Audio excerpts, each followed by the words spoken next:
That is dramatic video of devastating flooding that has killed hundreds of people so far. Hundreds still remain missing this hour. That includes Americans. Rescue crews are searching for survivors all along the border between China and Nepal. President Trump says the U.S. is sending help. We've called Nepal and we've offered any help that they need. We have a very good relationship with Nepal. And that was that was mud and water as a mixture. Nobody's ever seen anything quite like that. We're very powerful, strong, well-built buildings were wiped out like they were toothpicks. Foreign correspondent Jeff Paul reports live with all the details from London. Hi, Jeff. Hey, Jillian. Well, yeah, as rescue crews work around the clock to find any survivors in Nepal, there's real concern more flooding could be right around the corner. Both Nepal and China are warning newly formed lakes could soon burst. And with so many still missing, there are fears the death toll will only keep rising. Rescue teams have reportedly found bodies hundreds of miles downstream from the most devastated areas. And for those who have missing family members, well, they are just desperate for any news. We tried calling him again. His phone was unreachable. Then we heard that a landslide had come down. We still don't know whether he's alive because we haven't been able to reach him. My brother has also gone there by car to see if he can find our father. We still have hope that our father may be alive. Many roads right now are buried in mud and debris, and dozens of bridges have been literally ripped apart. That's only complicating recovery efforts, where sometimes the only way to get help in is by helicopter. Well, Nepal's army says they have rescued more than 100 people and counting by chopper. Experts say time is running out. These areas are difficult to operate in at the best of times. These are very steep valleys fed with glacial sort of rivers. You can only access from the north and south. And looking at those images right now, roads are down, bridges are down. So the response efforts now are seriously hampered by those barriers. Now, Tibet's spiritual leader, the Dalai Lama, is offering condolences by those impacted by the flooding. Jillian. All right, Jeff Paul in London with those details for us. Thank you.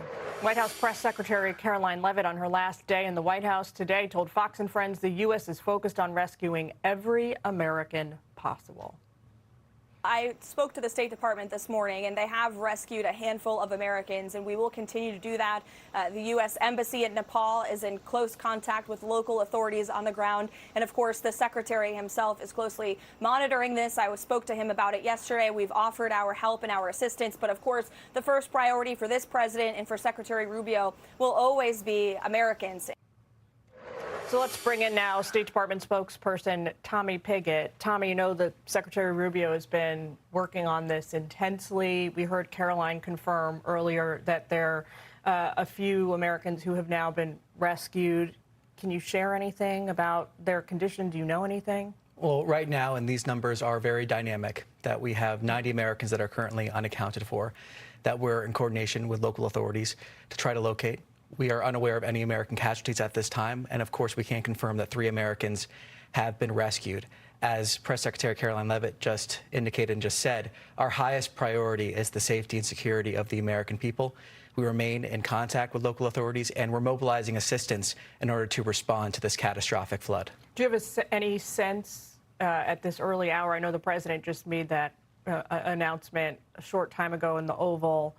But do you have any sense of when American rescue teams might land on the ground there? Well, again, we're in close coordination with the local authorities as they assess their needs. We have already mobilized $500,000 in terms of emergency humanitarian assistance, including shelter, food, sanitation, things that are desperately needed. We also have a disaster response advisor that is headed to the region, is there, and is advising in terms of how to respond here and how to best see this assistance be deployed. So we stand ready to help. As the president said, whatever they need, we're in close contact with authorities.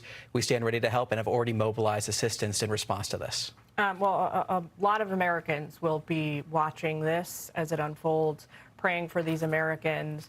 On a different note, the president made a sort of geographical announcement today in the Oval as well. Take a quick listen. The lake change, the Lake of America, was something I've been thinking about for a long time, actually.